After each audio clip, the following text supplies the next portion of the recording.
All right, people. So for our one and only news topic of the day, we're going to be discussing some more Oscar stuff they're going on there, particularly just about one award and one person who won there. Right. And that is going to be about the best actor category there. So we reacted to this live. We did an Oscar live stream there. Chris and then Jenna and then Nick there. We watched the whole thing there, reacted to it. I actually posted a clip online if you want to check that out.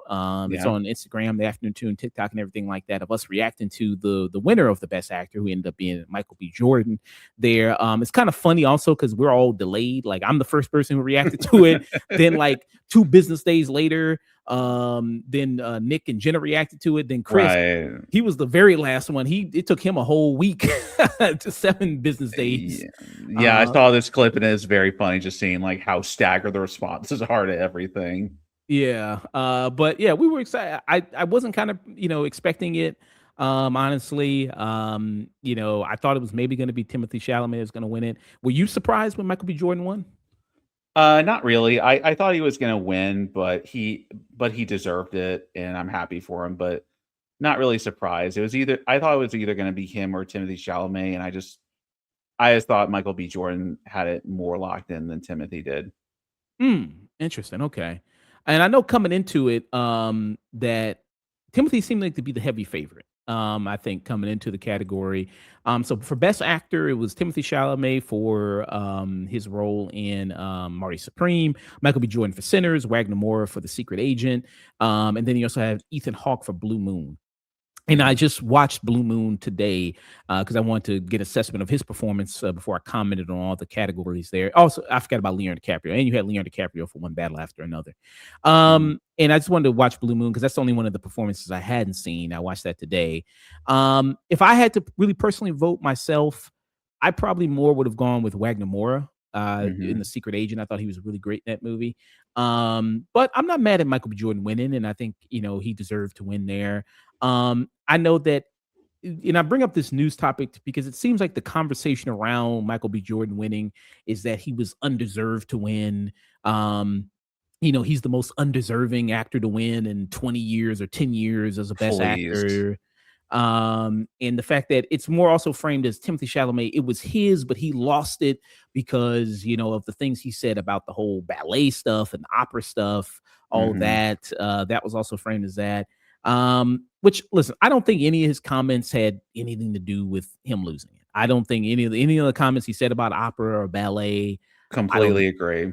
That was already way advanced. Like, they had already probably voted at that time already with that. So I don't think that was the case. And then if you're going to go by the Oscars felt like they were spurned by what he said about opera ballet, then they wouldn't have given Sean Penn the Oscar for Best Actor because he completely snubs his nose for Best Supporting Actor because he completely snubs his nose at the Academy and what they do all the time. And he's a huge asshole to the Academy. So I don't think if that was the case, they wouldn't have given him Best Supporting Actor. I don't think there with that. And even his comments about the whole opera ballet thing, I know it seemed like, it seemed a little overblown a little bit. It seemed like more what he was trying to say is that, it just seems like he's trying to be more factual, that it is kind of a dying art and that maybe more people should go see it. But it is, it's just kind of a factual thing that opera and ballet is. Not a lot of people go see opera and ballet there. I at worst, I feel like his comments are a bit like tactless, but like, I don't think they were like offensive or anything like that. He is right that not many people care about it. He probably could have phrased it a bit better, but it's far from the worst thing an Oscar winner has ever said on camera, I don't think. And for reference, so this is what he said there. I'll play a little bit there, what he kind of said about, just in case people didn't remember there or they forgot. Hire people, and I've done it myself, to go on a talk show and go, hey, we got to keep movie theaters alive. We got to keep this genre alive. And I don't want to be working in ballet or opera or, things where it's like, hey, keep this thing alive, even though. Yeah. Somebody said that's what Matthew McConaughey, he looked up like, oh, shit, bro, what you doing? Like, he did that look up like, what are you doing, bro? What are you saying? But let me continue here. or things where it's like, hey, keep this thing alive, even though Yeah, it's yeah, like yeah, no one yeah, cares yeah, about yeah, this yeah, anymore. yeah. Ballet and opera people out there. I just lost 14 cents in viewership. Chalamet made Yeah. So you kind of had that kind of going on. I think it's a little overblown. I could see, like you said, it's a Yeah. little maybe disrespectful, a little tactless, but Yeah. I could I kind of mean, yeah, its worst crimes just being a bit like tactless. I think you're right. yeah. But I don't think that cost him the Oscar there. And I liked Marty Supreme. I like that movie quite a bit there. I would say that if I had to rank the performances, I'd go Wagner Moore for me. And then second, I'd maybe go Michael B. Jordan or Timothée Chalamet. I think they're kind of 2A, 2B for me Mhm. there. And then Ethan Hawke is also very strong there as well as Blue Moon. I'm watching that of what he does there with that kind of transforming himself into like this whole other person. And then the fact that like he also made himself much smaller. They did with some visual techniques, made him like 5 foot tall because that's what the character Hart there, real life Oh, guy. He was like in real life 5 feet tall, and that was also really amazing there. But I think the performance is a little somewhat limited because it's kind of like almost like a stage play the way the movie's set up. I don't know if you've ever seen Blue Moon, but the way it's right. kinda set up is kinda like it's only in one location. It feels very much like a One Night in Miami, if you ever watched that movie, as Oh, well there. okay. So if the aspects of it feel like a play there, which kinda makes sense because the guy used to be a writer and kinda do a lot of stuff like that, plays and theater and everything like that for it. But it's a great performance if nobody's ever seen it there. It's really good, and I think he's also really great in it. But he's unrecognizable also, Ethan Hawke, as this character of Hart Yeah. there. And then also Leo, I think he was my last pick, Leo, in that category for One Battle. I thought he was good in One Battle After Another, Leonardo DiCaprio, but I don't think it was anything too amazing. For the movies you have seen in the Best Actor category, how would you kind of rank them? Admittedly, I have not seen Secret Agent, Blue Moon, or Marty Supreme, so I can only really comment on two of them. I would have given it to Michael B. Jordan though, just because Leo DiCaprio's already won an Oscar. He won it for The Revenant. And while I did really like his performance in One Battle, I thought Michael B. Jordan playing the two characters he does in very distinct and interesting ways really made the performance that much more fascinating to watch, in hindsight. But yeah, I'm not worried about Timothée Chalamet's Oscar future or anything like that. He's gonna get nominated maybe for, if not for Dune, then something else in the future. He's going to win an Oscar at some point or another. He'll be fine. Yeah, and it seemed like some of the narrative behind this is that the awards that it did win because it's not like it swept really. I mean, you know what I mean. Sinners only won like four, Mhm. so it's not like it did super well. So people saying like, "Oh, these are sympathy Oscars," and it's only one there because of the BAFTA incident. So they're trying to tie what the BAFTA incident happened to. That's the reason why the Academy voted for this. That was also another stupid reason I saw that. With that that kind of thrown in there. I think the categories that this won for, I think, deserve to win on the categories and won for there. I think that Michael B. Jordan really showed what he can do in this performance of Smoke and Stack there with that. And I thought that was also very, really well done, quite a bit there. And, and when you say like sympathy Oscars there, I mean, people act like there wasn't a whole narrative, like especially with like you bring up Leonardo DiCaprio on The Revenant, how that was a whole conversation for a minute of like Leonardo DiCaprio's like, man, why hasn't Leonardo DiCaprio won an Oscar yet? Don't we all want him to win one? Isn't it so sad that Leonardo DiCaprio hasn't won an Oscar? He's done all these great performances, and then he finally wins for The Revenant, which is admittedly a movie that is kind of like it's good, and I like his performance in it, but it's not like the best Leonardo DiCaprio performance. It's not like one of the better ones. Just like this seems like a good year to give him because it's kind of a weaker year. So it just seems like a decent year to kind of give him one there for that performance Right. for there. And granted, yeah, Leonardo DiCaprio is a phenomenal actor and he's done a lot of great work. But for The Revenant, I wasn't really all that like, oh, I'm blown away by that performance. And then even this year, I think a lot of the narrative coming into the Oscars, with One Battle was with PTA of the fact that it's like, man, this guy has 14 nominations, but he's never won an Academy Award. He's made all these amazing movies, some of the best movies Mhm. of the 21st century, Boogie Nights, There Will Be Blood, Punch Drunk Love, He's made all these really amazing movies, and he hasn't won Best Director. His movie hasn't won Best Picture. That movie, Right. There Will Be Blood, which is considered, masterpiece. That lost to No Country for Old Men, which if you're going to lose to a movie, No Country for Old Men is a pretty good movie to lose to. I Um, totally agree on that. with that. And this, out of all the Best Picture nominees, this one was my, maybe maybe second or third movie I loved the most there. Sinners was my number one there. I don't know how many of the Best Picture nominees you saw there, or how would you rank? Boy, I'd have to look at the let me pull up the list real quick. Yeah, and while you pull up the list there, so I know a lot of people with this movie. There's a lot of issues with it in terms of the politics of it, in terms of what PTA was trying to say with the movie, and then when asked about it, and him kind of going like, "Oh well," like when he won the award afterwards, they did the whole press thing after it, and it's like, so what do you think this movie says about the political state of the country? And he just Oh, kind of was like, that I thought we supposed to be at a party right now, man. Why are you asking me all this serious shit?" It's like, boy, I thought One Battle After Another was great, but that answer was total cowardice on his part. Cause like you don't make a movie like One Battle After Another and then dodge the political implications of it. That's cowardly. I'm mm, sorry, but it's true. yeah. You And got the list in front of you? yeah, I'm looking at it from NPR. I would have given it to Sinners as well. Frankenstein would have been my runner-up choice, and then um probably One Battle After Another, and then Train Dreams. But I like all those movies a lot. But Frankenstein, I thought, Frankenstein won for best production design and some other award I can't remember right now, but that was like neck and neck with Sinners for my favorite movie of the year. So that would have, if I couldn't award it to Sinners, I would have given it to Frankenstein. Mm. So, me, I said Sinners was my pick. If it wasn't Sinners, I'd been have Sentimental Value. I think is really good. Secret Agent, I would have been mad at. The only movie I think the only movie I would have been kind of like, huh, really? That one would have been maybe like F1. Would have been the only Mhm. movie out of that list. I've been like, oh, you give it to F1.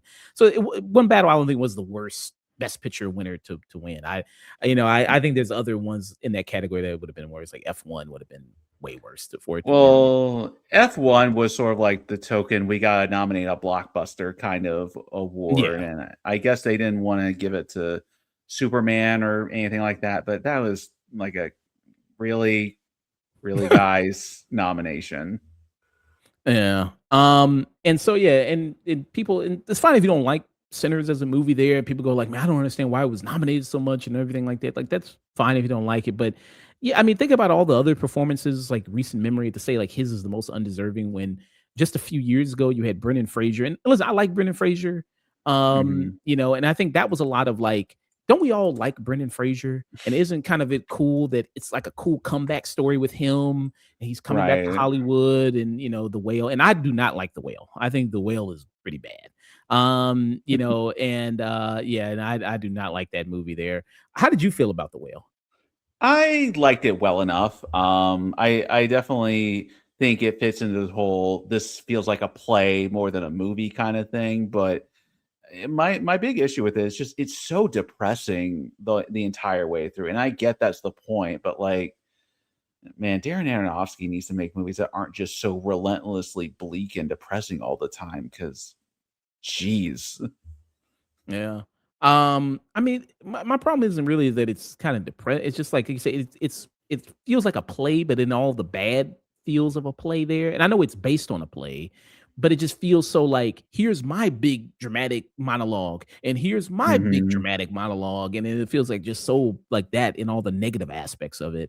And like I think that was a lot of the narrative. It's like, hey, Brendan Fraser, he's a good guy. We all like him. He's coming back to Hollywood after the problems that he's had. Um, right. so let's kind of, we all should root for him to win. Even the same thing with kind of Kehi Kwan a little bit for Everything Everywhere All at Once. I felt like there was kind of a lot of that there. So narratives and things like that, I kind of maybe do think play a part in the Academy and how they vote maybe a little bit. But also, I Right. think it's yeah. I mean, you have that kind of segment of it. You gonna say Well, something? as far as like undeserving performances, like I feel bad about saying this because she's a good actress, but like Jamie Lee Curtis winning for every supporting actress for Everything Everywhere All at Once. I didn't think I can't remember who was nominated that year for that category. And she gives a good performance in that movie, but like that felt more like a Stephanie we Shu, because she was Stephanie also yeah. she probably should have won for that role more than Jamie Lee Curtis, but that felt more like a you've been around the block a lot, so here's an award for you kind of thing. Yeah, because I remember because it was Stephanie Shu, it was Jamie Lee Curtis. I think that was also Angela Bassett, right? Because she was also Hmm. Wakanda Forever. I think she was in there too. And then let me see who the other person was in that as well. I'm trying to think of who the other person was. Yeah, so it's Jamie Lee Curtis, Angela Bassett, Hong Cho for The Whale, Carrie Condon from The Banshees of Irish, and Stephanie Shu and everything. Oh, So I mean, I like Jamie Lee Curtis and everything I want, but that, like you said, that did also feel like, hey, you're a legend. Jamie Lee Curtis, you've been in the business a long time. Let's kind of maybe, whenever you ever going to be nominated again, right. let's kind of give you this win there. And I think that Stephanie Shu, I think she does an amazing. I think it should have been Stephanie. If you're going to have her win, I think it should have been Stephanie Shu, for that movie. Completely agree. I would have given it to either Stephanie Shu or Angela Bassett that year, but yeah, to get back on track, the point being, they're far. I feel there are more Oscar wins that are less deserving than Michael B. Jordan. Like with to say Michael B. Jordan didn't deserve it, it's just like you're not fooling anybody, guys. Come on. Yeah. And then like the whole thing, like one more performance again.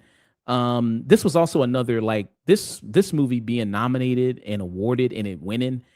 That was such a what the fuck kind of moment there for me, like watching that. And I wonder if you can guess what movie I'm talking about.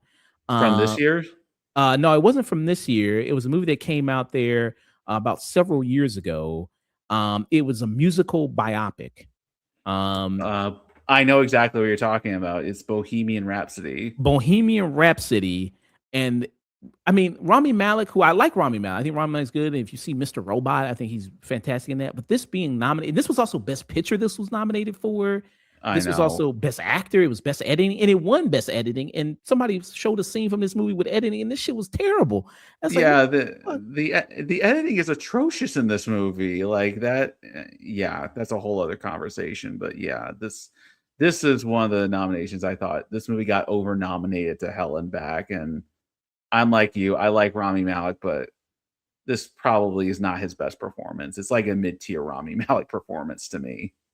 Yeah, and, like, it's just like a traditional biopic movie. It doesn't do anything that crazy with the formula. I guess the Academy is like, "Man, I love Queen, and so let's just give Queen some win." I love Queen too, but I ain't nominate this shit for Best Picture. Like, what the fuck? Like, come on, I man. know, especially when there's like so many other biopics that came out around this time, like Love and Mercy about Brian Wilson from the Beach Boys. That's so much more stylistically and thematically more interesting than Bohemian Rhapsody. Just to see that get the accolades was just kind of like a what are you doing, guys? What are you doing? So it just yeah, stuff like that. It's just like to say that the most undeserving in 20 some years it's just a crazy statement. And like you're obviously not paying attention to a lot of the other nominees and winners that have been there with that there. And so I just kind of wanted to talk about that. And like again, if you don't like his performance, that's fine. I mean, you don't have to think, you know what I mean, he won there, but I mean the hyperbole of like this is the most undeserving person to win is just craziness and nonsense there It uh, to is. to win it there. Um, and if you can at least appreciate some of the, you know, at least beautiful scenes that it does. I mean, the "I Lied to You" scene is really amazing there. Rocky Road to Dublin is such a great scene there. And you do have, Mhm. directors coming like Christopher Nolan going like, "This is like amazing. Like this put to screen and everything like that." Saying stuff like that. It's just, I mean, that's a shame, I guess. You know what I mean? For you there, with that. But that's just some of my kind of thoughts there with that. Any closing thoughts on it? My final thoughts are Michael B. Jordan absolutely deserved that award, and just appreciate good art, guys. Like this, whoever wins awards and who doesn't, it's really not that serious. Just enjoy good art, and that's Mm. really it. Yeah. And maybe, I mean, sometimes the, kind of minority hate drowns out the overwhelming positivity of, something there. And I think overall, I think most people probably were like, really excited and had fun with him winning there with Right. that. And, being happy that this movie won. And yeah, it was a popular movie. It was very well received, and made good money at the box office there with that aspect of things. So, you had that. So yeah, good for that movie there with that. I mean, you think it could be maybe some of it is just people kind of going like, just it's like the nature of things because like even something like Everything Everywhere All at Once, like the hype was big about that movie and it got nominated. And Hmm. after people, I guess more people started to see it maybe on streaming, everything, but it's like, well, this shit ain't that good. Like, what the fuck? Like, it's good nominated a lot and this shit won. But what the fuck is this? You think that's kind of what it is? People just want to be contrarian a little bit just to kind of I think a lot of people just like to be contrarians online and just, whatever the big buzz is, invent things to not like about it, which, I'm not gonna say like no movie's ever beyond reproach, but like a lot of times this just feels like trying way too hard to be edgy and stand out. So yeah. yeah. You had the comedy geniuses over at Babylon B and their kind of input there.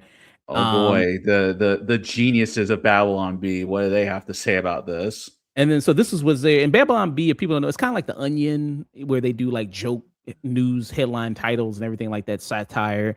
So this is what they said. They said, "Congratulations, The Sinners wins Oscar for crappiest movie to win Oscar." Like, I mean, first off, fire your joke writer and get better ones. And second, you probably wanted movies like, the Daily Wire movies to win Best Picture. So like your taste is like extremely questionable.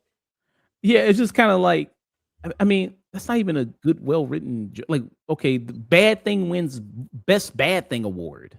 Okay, like what the fuck is Right. that? Like, that's like, how long did it take you to cook that up? Like a couple minutes? Like, what the fuck is that? Um, I think that's being generous. I think that headline was generated in like maybe 15 seconds because like we can't make a joke that's too racial or else we're gonna get, backlash. So fuck it. Just whatever the first thing you come up with.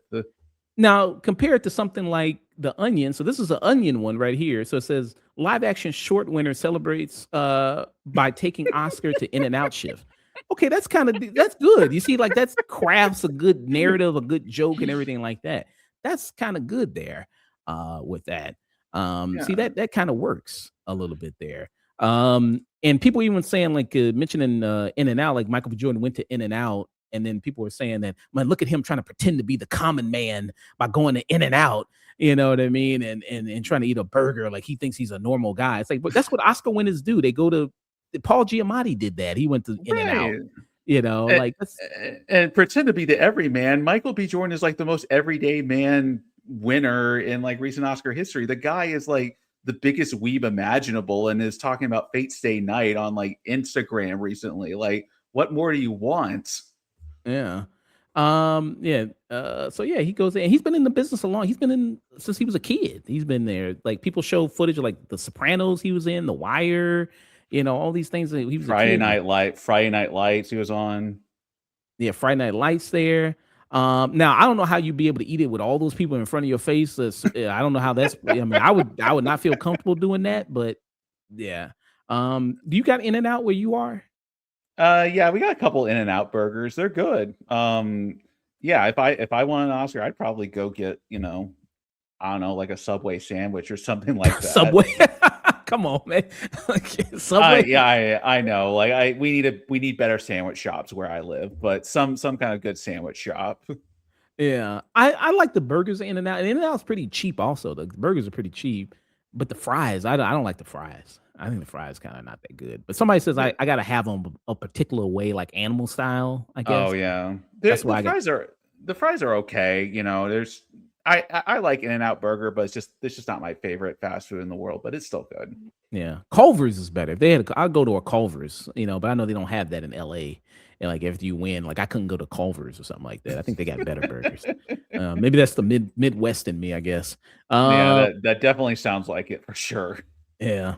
So that was our thoughts. Michael B. Jordan, Best Actor. Congratulations to him. And I think Timothée Chalamet will win one. I think it'd be cool. I think he has the potential to be nominated for Dune 3. If Dune 3 is as good as I think it is, I think he'll have potential to be nominated for that. And I think it's a strong possibility too.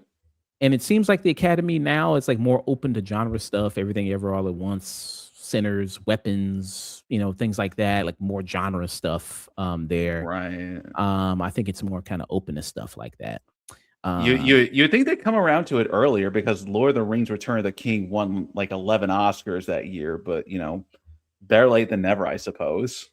Yeah, but the thing about Lord of the Rings is that no performance was ever, I don't think, nominated for Lord of the Rings. Gandalf, Ian McKellen was nominated for Gandalf for supporting actor for Fellowship of the Ring, but he was the only one. And okay. Win. Gotcha. I wonder who he was up against in that one. I wonder. I'll look it up after this. But yeah. That was our thoughts there on Michael B. Jordan there. Shout out to him. Congrats to him there. Yeah. Somebody say is he the first weeb to win an Oscar? Maybe. The first open weeb for sure. Well, I guess Quentin Tarantino. I guess he's a weeb. I guess he oh yeah. you said that disappointingly, like, oh yeah, I forgot about him. Like that dude. Yeah, he makes good movies, but I kind of have to shake my head at him sometimes. Yeah. All right.